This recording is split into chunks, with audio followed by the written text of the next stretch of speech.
Soberana, hoy, en el contexto de que hace unos días, el 5 de junio, fue el Día Mundial del Ambiente, se realizó una marcha plurinacional de los barbijos. Por eso contamos con la presencia de Mauricio Cornaglia. Él es perito comunitario en derechos de la naturaleza, integrante de Propuesta Sur, de la multisectorial Paren de Fumigarnos, de la Marcha Plurinacional de los Barbijos y de la campaña plurinacional en defensa del agua para la vida. Bienvenido. Marina, muchas gracias por la invitación. Gracias. Mauricio, en estos días se realizó esta marcha tan importante por el ambiente, por la salud. Quisiera que nos cuentes un poco, porque cuando hablamos de barbijos en este contexto, nos suena a pandemia. Tal cual. Y no tiene que ver con eso, pero sí tiene que ver con la salud. Así que contanos un poquito de qué se trató. Sí, claro. Bueno, fue tema de debate cuando comenzamos a organizar esta segunda marcha plurinacional de los barbijos. La primera fue en el año 2019. Claro, hoy se liga automáticamente barbijo con pandemia. Lo cierto es que en el 2019 todavía no estábamos en este contexto de pandemia y sí decidimos en aquel momento utilizar el símbolo del barbijo porque ya lo habían utilizado las madres del barrio Ituzaingó anexo de Córdoba hace varios años, cuando también salieron a las calles con el barbijo puesto. Ellas luchaban y siguen luchando en contra de los agrotóxicos que habían enfermado a sus chiquitos y a sus chiquitas, varios de ellos y ellas fallecidos y fallecidas. Así que bueno, nosotros cuando empezamos a organizar aquella marcha en el 2019, nos parecía que estaba bien usar el barbijo como símbolo contra todo tipo de contaminación y además para reivindicar y homenajear, por supuesto, a las madres. Pasó el 2020, 2021, no pudimos realizar la marcha, este año la volvimos a organizar. Nos dimos un debate a ver qué hacíamos con el nombre y nos parecía que estaba bien sostenerlo, porque precisamente la pandemia tiene mucho que ver con la devastación de la naturaleza, con el atropello del capitalismo y sus planes macabros para avanzar sobre los territorios, para avanzar sobre los cuerpos, y nos parecía que estaba bien seguir utilizándolo, aunque tengamos que estar todo el tiempo aclarando que no tiene que ver exclusivamente con la pandemia. ¿Cómo surgió acá en la zona esta marcha, este reagrupamiento que arman?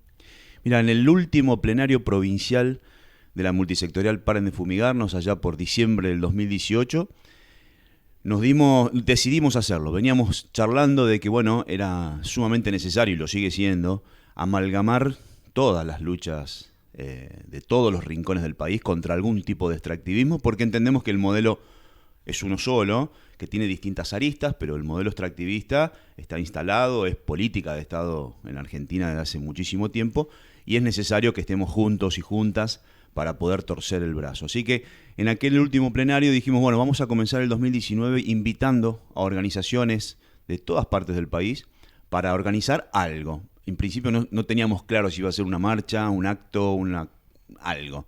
Y bueno, nos comenzamos a reunir, giramos invitaciones a distintas organizaciones y se armó un colectivo de colectivos muy grande, ya en febrero del 2019. Y bueno, ese es el espíritu. La idea era esa, ¿no? Poder que confluyamos en Rosario todas y cada una de las luchas por algún tipo de extractivismo en todos los rincones del país. Lo logramos en el 2019 y este último domingo también. Fue muy, muy hermoso realmente. En esta última marcha, ¿cuáles fueron los principales reclamos que se levantaron? Los mismos de todos estos años. Sí hubo agregados, por supuesto. De hecho, cuando elaboramos de manera colectiva el documento final que se leyó allí frente al monumento, tomamos como base el 2019, pero tuvimos por supuesto que incorporar varias otras cuestiones. Puntualmente, o con mucho énfasis, la aprobación última de parte del Gobierno Nacional del trigo transgénico HB4, que nos parece una locura absoluta, llevar más venenos a nuestras mesas y además con lo que significa simbólicamente, ¿no? Metiéndose nada más y nada menos que con nuestro pan. Nos parece que la decisión del Gobierno Nacional de avanzar con esto es tremendo, una muy pero muy mala noticia. Por otro lado, lo de las mega granjas porcinas en el año 2019, todavía eso no estaba en la agenda, y si bien ahora parecería ser que hay como un parate, sabemos que no es así. Es cierto que el Gobierno Nacional ha puesto un freno. Creemos nosotros y nosotras que tuvo mucho que ver con tanto documento y tanta manifestación en contra de de ese proyecto de megagranjas porcinas, pero sabemos también que las provincias, por su cuenta, han ido avanzando con acuerdos para instalar las megagranjas porcinas que creemos nosotros, por las experiencias en otros países, que son fábricas de futuras pandemias. Esos fueron los dos últimos reclamos, si se quiere, pero seguimos con los reclamos históricos, ¿no? No a la megaminería contaminante, no a los agronegocios en general y por supuesto en nuestra zona el uso abusivo de millones de litros de agrotóxicos, no a la explotación del litio, no a algo nuevo también, ¿no? La posible exploración y explotación de offshore, de petróleo en el mar argentino. Bueno, son lamentablemente, muchas las malas noticias que tenemos en la Argentina. Todo eso estuvo presente en la marcha del domingo. Cuando se habla de medio ambiente, en general lo primero que se piensa es en una cuestión individual. Se trabaja mucho para que se piense así, digamos, como que bueno, hace también relativamente poco fue el Día de la Tierra y se hablaba de, bueno, no lleves bolsa de plástico, lleva bolsa de tela, cuida el agua cuando te lavas los dientes, recicla, compostá. Una cuestión muy desde lo individual que sin contraponer, ustedes ponen el eje en otra parte, que tiene que ver con un modelo productivo, con el saqueo. Y me parece importante que podamos desarrollar un poquito más de eso, sobre todo para romper con algunas ideas, ¿no? Sí, eso es, bueno, te agradezco, porque eso es ahí donde tenemos que aportar en lo posible, porque está muy bien, por supuesto, y sobre todo en las infancias, en los pibes y en las pibas, que se vaya generando esa conciencia de que no está bueno dejar la canilla abierta, por supuesto, de que está bueno no usar bolsitas y poder ir al almacén con una bolsa de tela. Digo, está muy bien todo eso, pero lo cierto es, como vos decís, que eso se va imponiendo y cada vez más de parte de las corporaciones, con la herramienta de siempre, los grandes medios de comunicación, acompañado por supuesto siempre por los gobiernos. Lo cierto es que estamos en esta situación tremenda y de crisis, no porque dejamos a veces la canilla abierta o porque un pibito tira el papelito en la calle, de ninguna manera. Estamos así porque hay corporaciones que consumen millones de litros de agua todos los días, porque se está generando quiero rescatar el nombre de un libro último de Enrique Viale y de Maristela Svampa, y no lo recuerdo ahora, pero digo, la crisis ambiental es muy, pero muy grande y no es como consecuencia de los individuos, de las individuas, por un mal uso de la energía y demás. Se nos dice que tenemos que tener el aire acondicionado a no sé cuántos grados y si no lo hacemos entonces sentimos una culpa tremenda. Vuelvo a decir, los grandes responsables y las grandes responsables de este momento tremendo no somos nosotros de manera individual, sino son las grandes corporaciones, siempre, vuelvo a decir, con la complicidad de los gobiernos.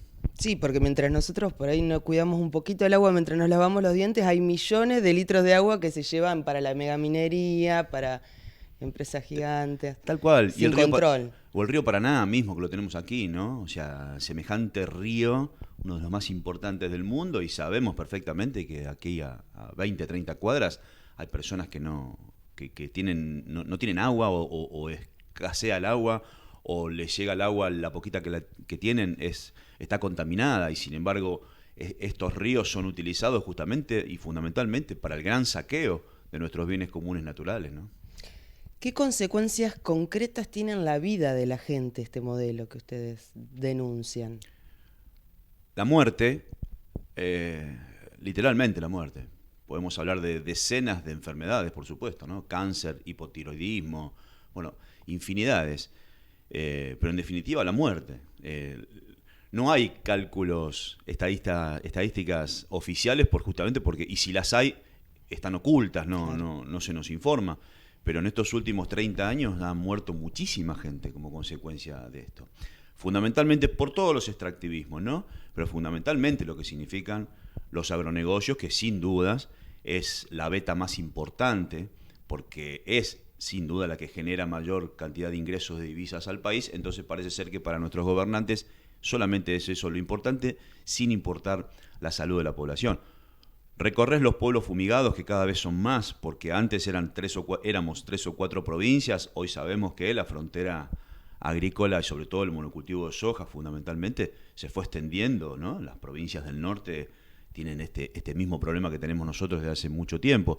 Pero vos recorrés los pueblos fumigados y te encontrás con cada vez más chiquitos y chiquitas nacidas con algún tipo de malformaciones.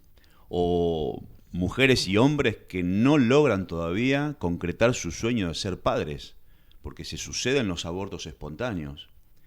Bueno, y así podemos seguir con infinidades de cuestiones. O sea, la salud de la población está en riesgo, está jugada absolutamente, y la de los territorios, siempre decimos, no puede haber salud, no podemos tener salud si tenemos nuestros territorios enfermos. La devastación de la naturaleza, la pérdida de biodiversidad es tremenda, producto del avance de la frontera agrícola. Y algo para mí que es fundamental tiene que ver con la expulsión de los campesinos, de las campesinas, o en muchos casos de comunidades de pueblos originarios, ¿no?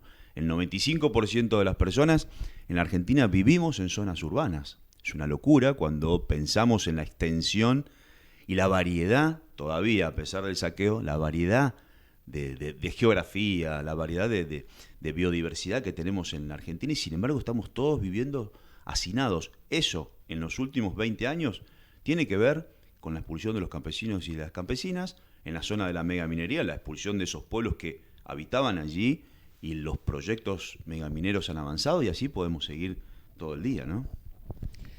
Te pregunto, ¿qué relación encontrás vos entre esta nueva estocada que sufre nuestra soberanía, que es el acuerdo con el FMI, y estos modelos productivos? Total, siempre estuvo ligada, pero en estos últimos tiempos, aparte, ya nos lo dicen en la cara, ¿no? Nuestros gobernantes no tienen ningún problema en decirnos que la Argentina necesita dólares para pagar esa deuda que no contrajimos, con la que no tenemos absolutamente nada que ver. Y entonces para eso, lo único que se les ocurre es seguir explotando nuestros bienes comunes naturales. Quiere decir que, como siempre, pero en estos últimos años como nunca, el vínculo entre deuda externa, pago al FMI y extractivismo está absolutamente ligado. No existe deuda externa sin extractivismo, no hay extractivismo sin deuda externa. Van de la mano absolutamente. Tenemos que empezar a incorporar esto para poder ponerle un freno. Creo que podemos ponerle un freno. Para eso necesitamos muchísima gente, sobre todo en las calles. Por eso es fundamental organizar este tipo de eventos a donde confluyan allí todas las luchas, porque si no nos van a seguir pasando por encima. En las marchas de los últimos tiempos, lamentablemente por las quemas, se hablaba bastante de que defender el ambiente era defender la soberanía. Inclusive se hablaba de una soberanía ambiental. ¿Qué nos podés decir un poquito de esto? Sí, tal cual, y está buenísimo eso, instalar eso. Ya hay varias organizaciones y compañeros y compañeras muy valiosas que vienen hablando de esto. No hay manera. A ver, nosotros, muchísima gente, pero hablo sobre todo de los compañeros y compañeras de la multisectorial Paren de Fumigarnos y otras organizaciones que, más allá de denunciar, por supuesto que hay que seguir denunciando los multiplicadores del dolor, diría un amigo, a los responsables de este ecocidio y de este genocidio. Más allá de eso, intentamos ofrecer paralelamente siempre las alternativas que creemos son posibles para salir de este desastre. Y hablamos de la agroecología. Y de la agroecología entendemos que es el camino hacia la soberanía alimentaria, esa posibilidad que deberíamos ya tener de poder elegir qué comer, cómo comer, quién produce lo que comemos, a dónde se produce eso. Bueno, en la medida que no podamos dar esos pasos para conseguir la soberanía alimentaria y soberanía energética y soberanía, está todo de la mano. Entonces, no vamos a lograr la soberanía definitiva si no somos capaces de dar en cada una de las áreas estos pasos que nos lleven a ese lugar que merecemos, ¿no? El derecho de elegir nosotros y nosotras cómo queremos vivir. Hasta ahora no lo podemos hacer eso. Para cerrar, miles de chicas y chicos jóvenes se van sumando a esta preocupación por el medio ambiente todos los años. ¿Qué mensaje te parece que les querés dejar? ¿Qué importancia tiene esto en nuestras vidas? Mirá, yo creo que en estos últimos tiempitos, hablo de 2 o 3 años, capaz que me quedo corto, pero sobre todo en estos 2 o 3 últimos años, quienes nos están dejando un mensaje maravilloso son los pibes y las pibas. Al revés, te diría yo. Les puedo decir, continúen, sigan, pero ya nos están dando un ejemplo maravilloso. Me parece que ya han entendido perfectamente por dónde viene la cosa. A partir de la esquema de los humedales, sobre todo me animo a decir, por lo menos en nuestra región, a partir de la esquema de los humedales nos vienen dando una lección tremenda.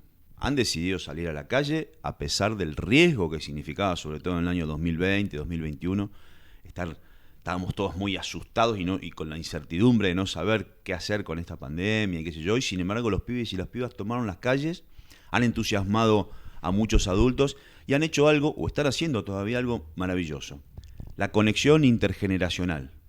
Nosotros ya tenemos unos cuantos años y nos consta todos los días, pibes y pibas que se fueron organizando, pero las primeras cosas que hicieron fue convocar a las organizaciones socioambientales que ya tienen décadas de existencia, para seguir informándose, nutriéndose, formándose, y entre todos y todas entonces ir tejiendo esas redes necesarias para dar vuelta esto.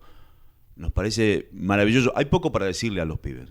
En todo caso, estimularlos y estimularlas para que continúen como lo están haciendo. Muchas gracias, Mauricio. Gracias a ustedes.